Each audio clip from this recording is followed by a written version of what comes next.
हमारा टॉपिक है ग्रामर का क्रिया, जो कि 10th के सिलेबस में है। क्रिया का शाब्दिक अर्थ होता है करना। इसकी परिभाषा को हम इस प्रकार समझेंगे कि जिन शब्दों से किसी कार्य के होने, करने अथवा करवाने का बोध होता है उन्हें हम क्रिया कहते हैं। आना, जाना, खेलना, कूदना, इन सब में ना शब्द ये लग जाने से यहाँ पे ये क्रियापद बन गए हैं। आ, जा, खे, कू, ये सब धातु है। कर्म के आधार पर हम क्रिया के दो भेद कर सकते हैं, अकर्मक क्रिया और सकर्मक क्रिया। अकर्मक क्रिया यानी कि कर्म रहित, जिस क्रिया के साथ कर्म नहीं होता या क्रिया का फल कर्म के स्थान पर कर्ता पर पड़ता है, उसे अकर्मक क्रिया कहते हैं। समझने के लिए हम ये कह सकते हैं कि जिसमें कर्म रहित क्रिया अकर्मक क्रिया कहलाती है। शिवांगी दौड़ रही है, कर्ता और क्रिया। बच्चे सो रहे हैं, कर्ता और क्रिया। इसमें कर्म की प्रधानता नहीं होती।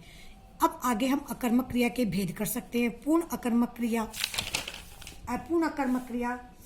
तो इस प्रकार इसका पूर्ण अकर्मक क्रिया में हम ये कह सकते हैं कि पूर्ण अकर्मक क्रिया को हम अकर्मक क्रिया ही कह सकते हैं, क्योंकि इस वाक्य में कर्म का बिल्कुल अभाव पाया जाता है, किंतु क्रिया इतनी प्रबल होती है कि कर्म के न होने पर भी क्रिया से पूर्ण अर्थ प्राप्त होता है। वहाँ पूर्ण अकर्मक क्रिया होती है। वह पढ़ रही है, पक्षी उड़ रहा है, हमें पता चल रहा है कि कर्ता के द्वारा एक कार्य हो रहा है, अतः यहाँ पे पूर्ण अकर्मक क्रिया है।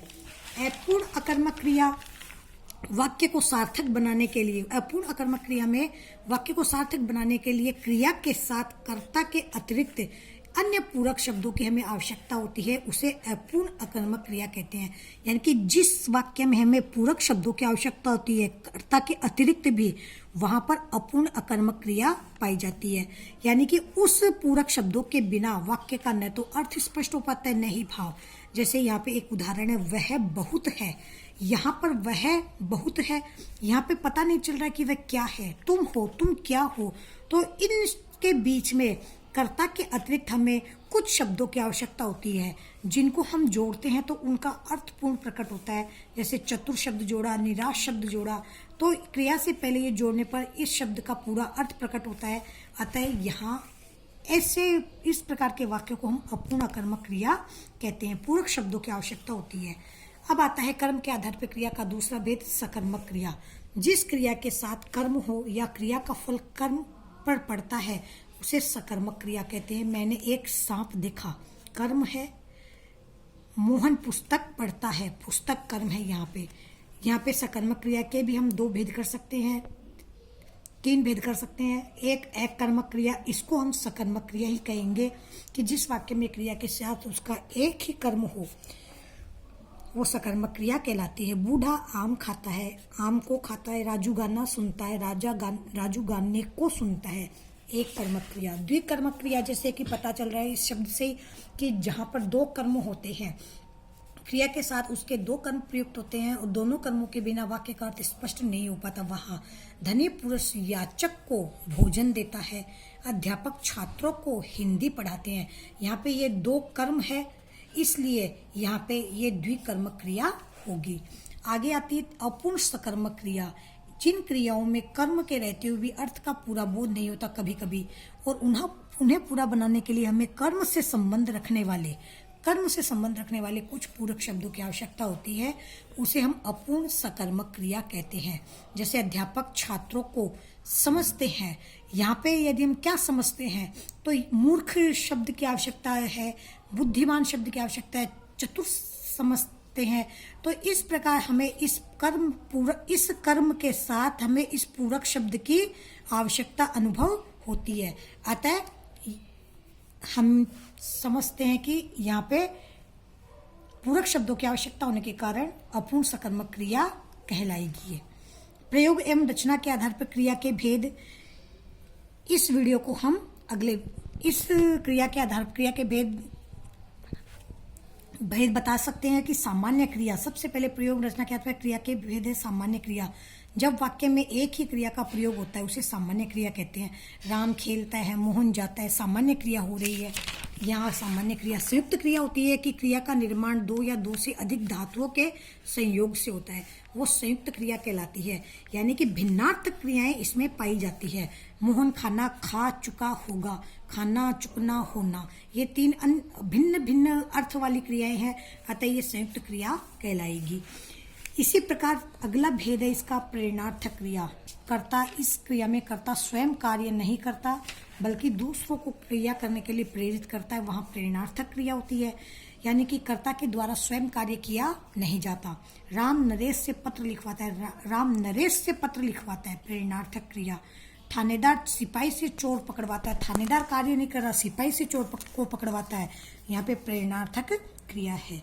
फिर अगला भेद हम करेंगे पूर्वकालिक क्रिया। जैसे कि शब्द से ही पता चल रहा है पहले काल में होने वाली क्रिया। जब किसी वाक्य में कर्ता पूर्व काल का कोई कार्य करके फिर दूसरा कार्य करता है, अर्थात एक क्रिया दूसरी क्रिया से पहले संपन्न हुई हो, तो पहले संपन्न होने वाली क्रिया को हम पूर्वकालिक क्रिया कहते हैं। ऐसे वाक्य जिनमें दो क्रियाएं हो रही है, तो जो क्रिया पहले हो रही है वो पूर्वकालिक क्रिया, और जो बाद में हो रही है उसे हम समापिका क्रिया कहते हैं। महेंद्र खाना खाकर जाएगा, खाना पूर्वकालिक क्रिया है, जाएगा समापिका क्रिया है। दूध पीकर जाएगी, पीकर पूर्वकालिक क्रिया, जाएगी समापिका क्रिया। और एक क्रिया और आती है जिसको हम तात्कालिक क्रिया कहते हैं, जिसमें ते और ही शब्द का प्रयोग किया जाता है। जैसे राम पुस्तक पढ़ते ही सो गया, तात्कालिक क्रिया का ये उदाहरण है। घंटी बजते ही छात्र कक्षा के बाहर आ गए, तात्कालिक क्रिया है। अगला आता है नाम धातु क्रिया। यानी कि आप इसको इस प्रकार समझ सकते हैं कि संज्ञा, सर्वनाम, विशेषण शब्द को हम नाम कहते हैं। जब इन नामों का प्रयोग धातु के रूप में किया जाता है तो वे नाम धातु कहलाते हैं, और जब इन्हीं नाम धातु का प्रयोग क्रिया के रूप में किया जाता है तो वो नाम धातु क्रिया कहलाती है। चमक से चमकाना, अपना से अपनाना, गुदगुदाना, लाज से लजाना, हाथ से हथियाना, शर्म से शर्माना, ये ऐसे शब्द हैं जो नाम धातु क्रिया के उदाहरण कहे जा सकते हैं। सजातीय क्रिया, शब्द से पता चलता है एक ही जाति की क्रिया, जहाँ कर्म और क्रिया दोनों एक ही धातु से बनकर के मिलकर प्रयुक्त होते हैं, सजातीय क्रिया कहलाती है। महेश ने दौड़ दौड़ी, दिनेश ने खेल खेला, ये सजातीय क्रियाएं हैं। अगली क्रिया सहायक क्रिया। वाक्य में मूल क्रिया की सहायता करने वाले पद को सहायक क्रिया कहते हैं। सुरेश पढ़ता है, मोहन ने पुस्तक बस्ते में रख दी है, ये वाक्य को पूर्ण करने में भी सहयोग करते हैं, इसलिए इसको हम सहायक क्रिया कहते हैं। तो इस प्रकार प्रयोग और रचना के आधार पर ये क्रिया के भेद हुए। अगला भेद हम काल के अनुसार क्रिया कर सकते हैं कि जिस काल में क्रिया होती है वो उसी प्रकार उस काल की क्रिया कही जाती है। भूतकाल में होने वाली क्रिया को भूतकालिक क्रिया, जैसे मोहन गया। वर्तमान समय में होने वाली जो भी क्रिया होती है वो वर्तमान कालिक क्रिया कहलाती है। और इसी प्रकार क्रिया का वह रूप जिसके द्वारा आने वाले समय में कार्य संपन्न होने का बोध होता है उसे भविष्य काल की क्रिया कहते हैं। जैसे राधा कल जयपुर जाएगी, सुरेश मंगलवार को आएगा, तो ये क्रियाएं भविष्य में होने वाली, इसलिए भविष्य काल की क्रिया कहलाती है। तो बच्चों, आज का हमारा ये टॉपिक यहाँ कंप्लीट हुआ। आशा समझ में आ गया होगा।